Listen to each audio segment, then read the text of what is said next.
There's a sequence in history that has eliminated every global reserve currency. Not some of them, every single one. The Portuguese real controlled global commerce for 80 years, then disintegrated. The Dutch guilder commanded for 80 years, then crumbled. The British pound dominated for 105 years, then expired. Each followed the identical 7 phases. Each assumed that they were exceptional, each imagined their currency was eternal, and each was mistaken. The US dollar became the world's reserve currency in 1944. That's 81 years in the past. And presently, in 2025, the dollar is in phase 5 of the identical 7-phase sequence. This isn't prediction, this is calculation, a progression that has manifested 4 times across 6 centuries. And the only question that remains is whether we are intelligent enough to recognize what's approaching, or conceited enough to assume this time is exceptional. Let me demonstrate the sequence, the 7 phases that every reserve currency experiences, and precisely where the dollar exists right now. Before we examine the phases, you need to comprehend what a reserve currency genuinely is. It's not simply a powerful currency. It's the currency that other nations retain in their central bank holdings. The currency employed to value global commodities. The currency that international commerce is expressed in. When you're the reserve currency, every country requires your money. To purchase oil, they require your currency. To resolve trade imbalances, they require your currency. To maintain safe assets, they require your bonds. This generates something termed exorbitant privilege. You can create money and distribute it to acquire real merchandise. Other countries must manufacture merchandise to obtain your currency.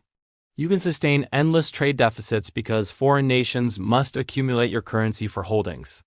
You can borrow at reduced interest rates because global appetite for your bonds is structural, not optional. Being the reserve currency is the supreme economic advantage. It's why empires struggle to accomplish it and why they disintegrate when they forfeit it. Now here are the 7 phases.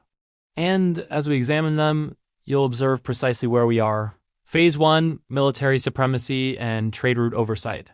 Every reserve currency initiates the identical way, with overwhelming military capability that oversees critical trade routes, not simply possessing a powerful military, overseeing the pathways that global commerce flows through.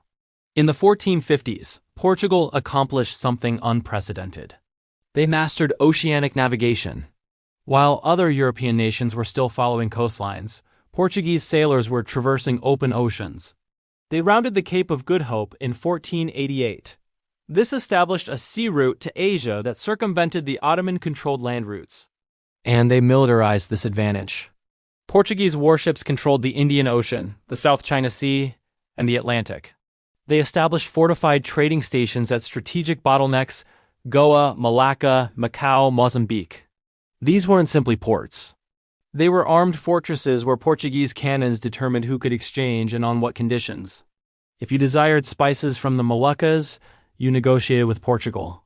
If you desired to exchange with India, you required Portuguese authorization.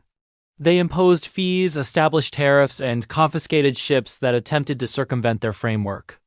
This military oversight of trade routes made the Portuguese real, the currency that mattered.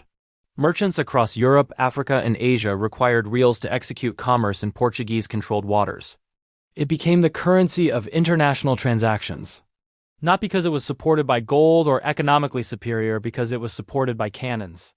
The Dutch followed the identical sequence in the 1600s. The Dutch East India Company wasn't simply a trading enterprise. It was a military capability. It possessed its own military and navy. At its apex, the VOC possessed 40 warships and 20,000 warriors. They conquered Portuguese trading stations, confiscated oversight of the Spice Islands, established Amsterdam as the center of global exchange. Dutch vessels controlled the Baltic, the Atlantic, and the Indian Ocean. If you desired to exchange, you required guilders, the currency of the capability that oversee the seas. Britain in the 1800s perfected this framework. At its apex, the Royal Navy possessed more warships than the subsequent 5 nations combined. Britannia ruled the waves wasn't poetry, it was reality. The British oversee the Suez Canal, Gibraltar, Singapore, the Straits of Malacca. Every critical bottleneck for global exchange was British oversee. The pound sterling became the global currency because British naval capability made it impossible to execute international exchange without it. The United States accomplished the identical position after World War II. not simply by possessing a powerful military, but by overseeing global exchange infrastructure. The U.S. Navy controls every ocean, 11 aircraft carrier battle groups, more than the remainder of the world combined. The U.S. oversees or possesses bases near every critical exchange bottleneck. Hormuz, Malacca, Suez, Panama, Bab el-Mandeb. This isn't about protecting America. It's about overseeing global transactions, making it impossible for international exchange to operate without American authorization. That's Phase 1. Military supremacy over trade routes. The dollar accomplished this in 1945 and maintains it today. Check. Phase 2. Massive exchange surplus. The accumulation of global prosperity. Once you oversee trade routes, you initiate accumulating prosperity from the remainder of the world, not through theft. Through advantageous transaction. Portugal in the 1500s sustained massive exchange surpluses. They purchased spices, silk, and porcelain from Asia, employing gold and silver. But they distributed European merchandise, textiles, weapons, and African slaves at enormous markups. The balance of exchange flowed toward Lisbon. Portuguese vessels returned heavy with Asian merchandise that distributed for 10 times what they compensated. This surplus constructed Lisbon into one of the wealthiest cities in Europe. The Portuguese crown's revenues from exchange were so substantial that they funded the entire administration without taxing the domestic population heavily. The Dutch in the 1600s executed this even more systematically. Amsterdam became the warehouse of the world. Merchandise from Asia, the Americas, Africa all flowed through Amsterdam. The Dutch purchased low in one marketplace, distributed high in another, and captured the spread. They weren't simply traders. They were arbitrageurs on a global magnitude. The Dutch exchange surplus was so enormous that Amsterdam was filled with prosperity, the canals lined with estates, the city's merchants wealthier than many European monarchs. Britain in the 1800s sustained the largest exchange surplus in history up to that moment. They exported manufactured merchandise, textiles, steel, machinery, and vessels to the world. They imported raw materials, cotton, tea, and rubber at values established by British purchasers. The conditions of exchange were dictated by London. The surplus constructed Britain into the wealthiest nation on earth. London's financial district handled more capital than the remainder of Europe combined. The United States possessed the most dramatic exchange surplus in history from 1945 to 1970. After World War II, America was the only major industrial capability with intact infrastructure. Europe and Asia were reconstructing. The U.S. exported machinery, automobiles, steel, and consumer merchandise to the world. The exchange surplus was so substantial that dollars flooded into foreign central banks faster than they could be recycled. U.S. gold holdings swelled.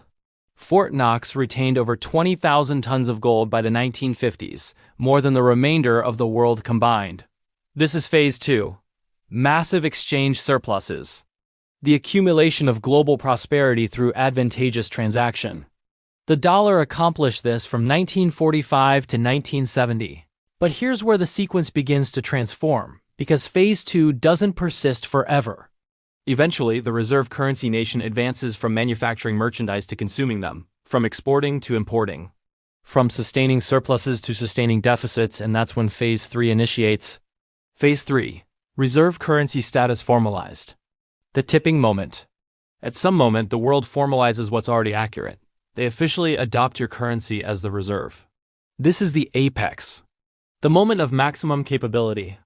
For Portugal, this occurred in the early 1500s. European nations and Asian merchants officially recognized the real as the primary currency for international transactions. Treaties were composed denominating exchange in reals. It became the standard. For the Dutch, it occurred in the mid-1600s. The guilder became the currency of selection for international contracts. Bills of transaction were composed in guilders. Even the British East India Company employed guilders for some transactions, because Amsterdam's financial marketplaces were the most liquid in the world. For Britain, it occurred at the Congress of Vienna in 1815 after the Napoleonic Wars. The pound sterling was explicitly recognized as the global standard. International treaties, loans, and exchange contracts were denominated in pounds. The gold standard, which most nations adopted, was effectively a pound standard because Britain oversaw the regulations. For the United States, it occurred at Bretton Woods in 1944. 44 nations assembled in New Hampshire and formally agreed to make the dollar the world's reserve currency. Other currencies would attach to the dollar. The dollar would attach to gold at $35 per ounce.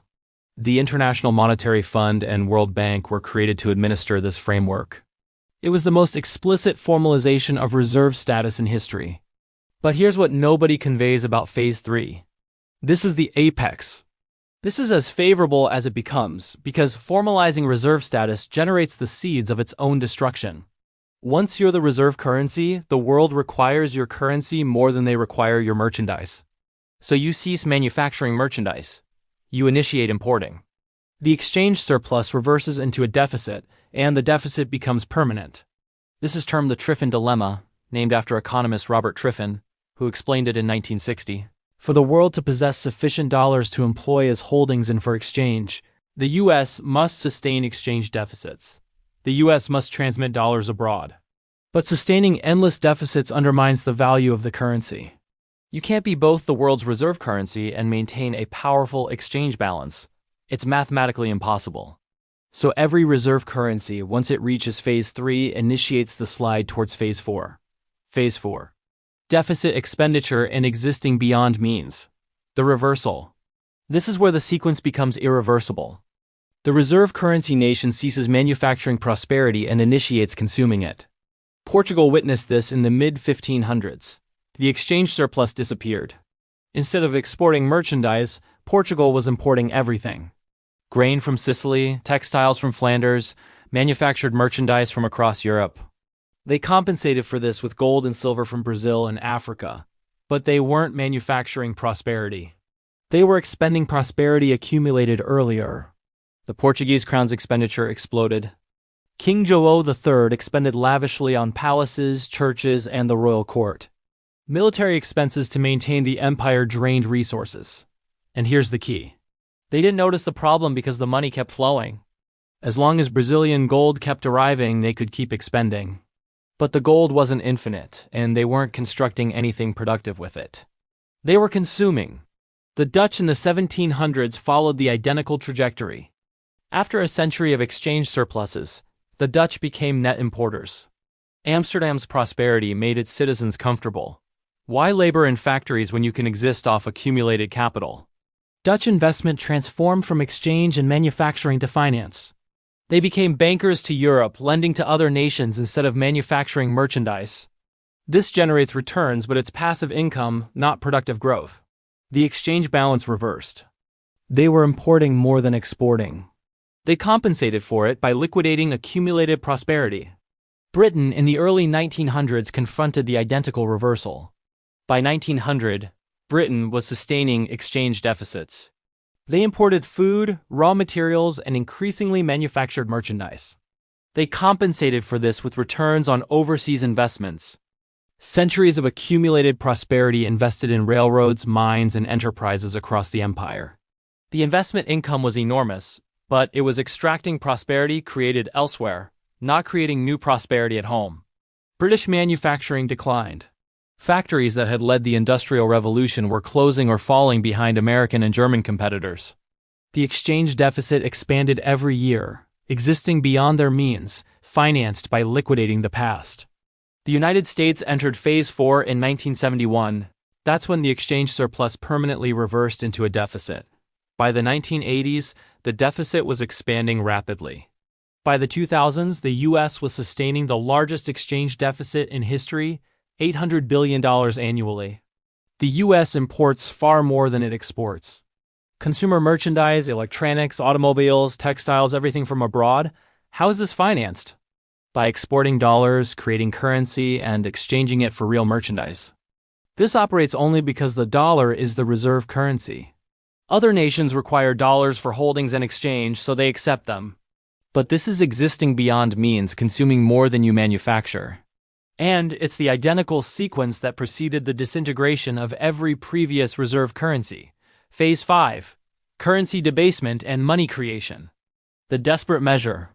When deficits become unsustainable, when you can't borrow sufficient to finance expenditure, you debase the currency.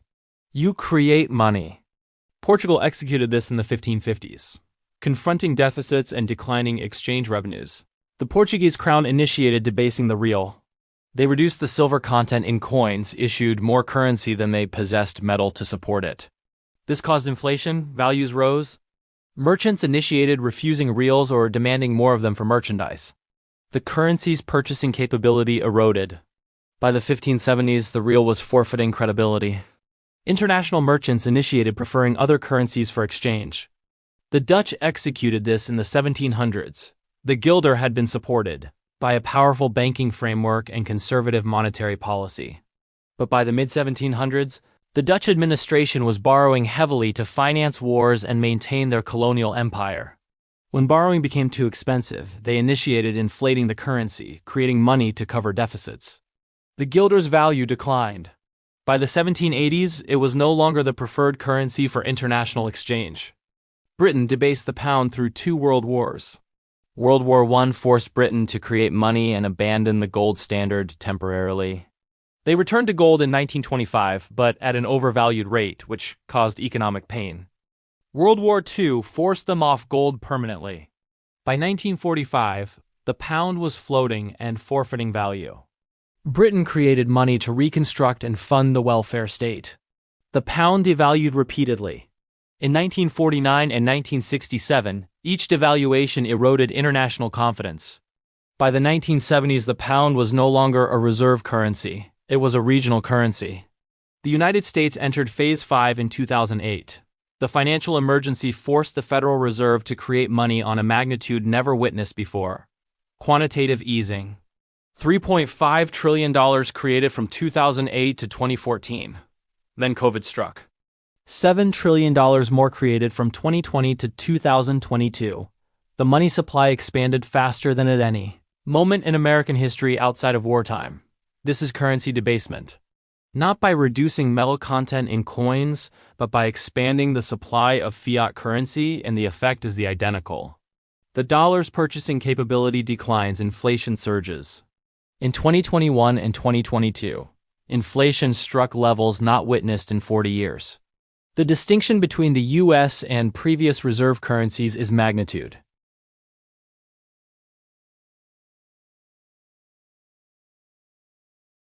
Phase 6. Forfeiture of confidence and search for alternatives. The breaking moment. This is when the world initiates looking for exits. When trust in the reserve currency erodes, and nations initiate transforming holdings to alternatives. Portugal forfeited confidence in the 1570s and 1580s. International merchants initiated demanding payment in Spanish silver or Venetian ducats instead of Portuguese reals. Exchange contracts initiated denominating in other currencies. Asian merchants who had accepted reals for decades initiated refusing them or demanding larger quantities to account for debasement. By 1580, when Spain annexed Portugal, the real was already functionally deceased as a reserve currency. The annexation simply formalized what marketplaces had already determined. The Dutch guilder forfeited confidence through the 1700s. The French, British, and other European capabilities initiated retaining more of their holdings in other currencies. By the 1780s, Amsterdam was no longer the financial center of Europe. London had acquired that position. The guilder was still employed in regional exchange, but not for major international transactions. The transformation was gradual but irreversible. The British pound forfeited confidence rapidly after World War II. In 1945, Britain owed enormous war debts to the United States and other allies. The pound was overvalued and supported only by American loans. In 1949, Britain devalued the pound by 30%. International holders of pounds forfeited almost a third of their value overnight. Confidence disintegrated. Nations initiated transforming holdings from pounds to dollars. By 1960, the pound's share of global holdings had fallen from over 60% in 1945 to less than 20%. The transition from pound to dollar was complete within 15 years. The US dollar is in the early phases of Phase 6 right now. The signs are everywhere. China and Russia initiated reducing dollar holdings in the 2010s. They've been purchasing gold instead, thousands of tons. China's official gold holdings have more than doubled since 2008. But unofficially, analysts assume they retain far more. Russia liquidated nearly all its U.S. Treasury holdings after 2014 sanctions. The BRICS nations, Brazil, Russia, India, China, South Africa, have been discussing alternatives to the dollar for exchange. In 2023, they announced plans for a BRICS currency. It hasn't launched yet, but the reality that it's being discussed is significant. Saudi Arabia, which has valued oil and dollars since 1974, the foundation of the petrodollar framework, initiated accepting yuan for oil distributions to China in 2023. This fractures a 50-year precedent. Central banks globally are diversifying holdings. The dollar's share of global holdings has fallen from 72% in 2000 to 58% in 2024. That's a 14 percentage point decline. It sounds limited, but it represents trillions of dollars transformed out of dollar assets. The euro, yuan, and gold have absorbed most of this. Even limited nations are reducing dollar exposure. Thailand, Malaysia, Indonesia, they're negotiating exchange agreements that resolve in local currencies instead of dollars. This is the beginning of Phase 6, the world searching for alternatives. Not because they dislike America, because they witnessed the identical sequence that demolished every previous reserve currency. Endless deficits, currency debasement, forfeiture of purchasing capability. They're not awaiting Phase 7. They're positioning now. Phase 7. Replacement and disintegration. The conclusion. This is when a new currency ascends to replace the old, not through formal agreement, but through marketplace adoption. The world simply ceases employing the old currency and initiates employing the new. The Portuguese real was replaced by the Spanish silver peso in the late 1500s. Spain had conquered vast silver mines in the Americas, Potosi in Bolivia, Zacatecas in Mexico. These mines manufactured more silver than the remainder of the world combined. Spanish silver coins became the preferred currency for international exchange because they were abundant, standardized, and supported by ongoing manufacturing. The real, debased and declining, couldn't compete. Merchants refused it. The transition occurred over 2 decades. By 1600, the real was irrelevant. The Dutch guilder was replaced by the British pound in the late 1700s and early 1800s. Britain's Industrial Revolution and naval supremacy made the pound the obvious successor. London's financial marketplaces became deeper and more liquid than Amsterdam's. The pound was supported by British manufacturing and exchange capability. The transition consumed about 30 years. By 1815, after the Napoleonic Wars, the pound was the undisputed global standard. The guilder was a regional currency. The British pound was replaced by the US dollar from 1945 to 1960. The transition was formalized at Bretton Woods but consumed years to complete. Britain was bankrupt after World War II. The US retained most of the world's gold and possessed the only intact industrial base. The dollar was the only currency that could serve as a global standard. The pound disintegrated in a series of devaluations. By 1967, when the pound was devalued again, it was clear the dollar had fully replaced it. So what replaces the dollar? That's the inquiry everyone's posing. And the answer isn't clear yet because we're not at Phase 7. We're in Phase 6, the search for alternatives. But history provides us clues. The replacement currency originates from the nation with military supremacy over trade routes, an exchange surplus, and productive capacity. Right now, that's not any single nation. China possesses the exchange surplus and manufacturing, but it doesn't oversee global trade routes militarily. The yuan isn't freely convertible. China's capital oversights prevent it from being a true reserve currency. You can't be the reserve currency if people can't freely advance money in and out of your country. The euro is the second most retained reserve currency. But Europe possesses deep structural problems: aging population, no unified fiscal policy, dependence on external energy. Germany possesses the manufacturing, but Southern Europe doesn't. It's a fragmented framework. Gold is increasing in appeal.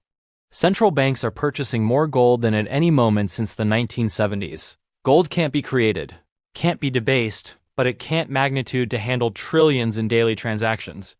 There's not sufficient gold in the world to support the volume of global exchange. Some analysts imagine the replacement won't be a single currency, but a basket. Maybe IMF special drawing rights, a basket of currencies becomes the standard. Or maybe technology enables something new, a digital currency supported by a commodity or algorithm. Bitcoin maximalists imagine crypto will replace fiat, but administrations won't voluntarily cede monetary oversight to a decentralized framework. The most probable scenario is a messy transition, a period of multipolar currency competition. Several regional currencies employed in different exchange blocks: the dollar in the Americas, the euro in Europe, the yuan in Asia, gold for settlement between blocks. This wouldn't be clean. It would be volatile, unstable, and economically painful. But it's how transitions occur when there's no clear successor. Now let me demonstrate why this matters for you. Why comprehending this sequence isn't academic, it's survival. When reserve currencies disintegrate, it doesn't simply affect administrations. It demolishes ordinary people's savings and prosperity. Portugal's disintegration in the late 1500s caused economic depression across the Portuguese Empire. Merchants who retained reals witnessed their prosperity evaporate. The Dutch disintegration in the 1700s devastated Amsterdam's middle class. Savings retained in guilders forfeited value. Investments denominated in guilders became worthless. Britain's disintegration after World War II impoverished a generation. British citizens who retained pounds, who possessed administration bonds, who possessed pensions denominated in pounds, they all forfeited purchasing capability as the currency devalued repeatedly. And the American disintegration, it's occurring in slow motion. Every dollar you retain is forfeiting purchasing capability. Since 2020, the dollar has forfeited roughly 25% of its value through inflation. Your savings, your paycheck, your retirement account, if it's denominated in dollars, it purchases 25% less. And this is simply the beginning of Phase 6. If the sequence maintains, if the dollar follows the identical trajectory as every previous reserve currency, the subsequent decade will witness accelerating decline, more inflation, more forfeiture of purchasing capability, more nations disposing dollars.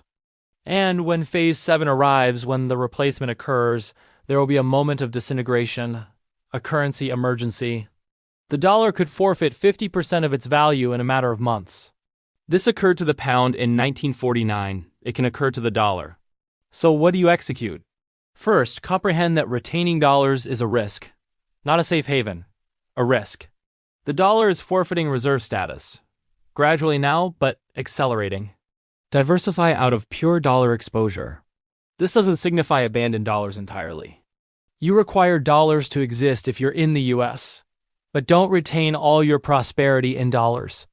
Retain assets that preserve value across currencies, real estate, productive businesses, commodities. These retain value regardless of what currency is employed. Second, observe the indicators of Phase 6. Observe central bank reserve data.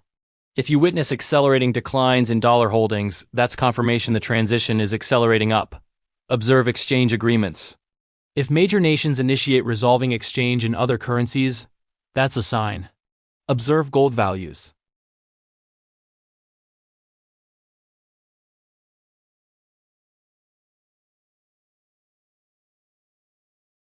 And on those metrics, the US is following the script perfectly. Let me demonstrate something that should terrify you. The timeline. The Portuguese real persisted 80 years as the reserve currency, 1450 to 1530. The Dutch guilder persisted 80 years, 1640 to 1720.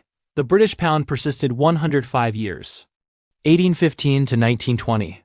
Each currency persisted roughly 80 to 110 years. The US dollar accomplished reserve status in 1944. That's 81 years in the past. We're at the average lifespan. And we're exhibiting every symptom of late-phase decline. Massive deficits. Currency debasement. Forfeiture of confidence.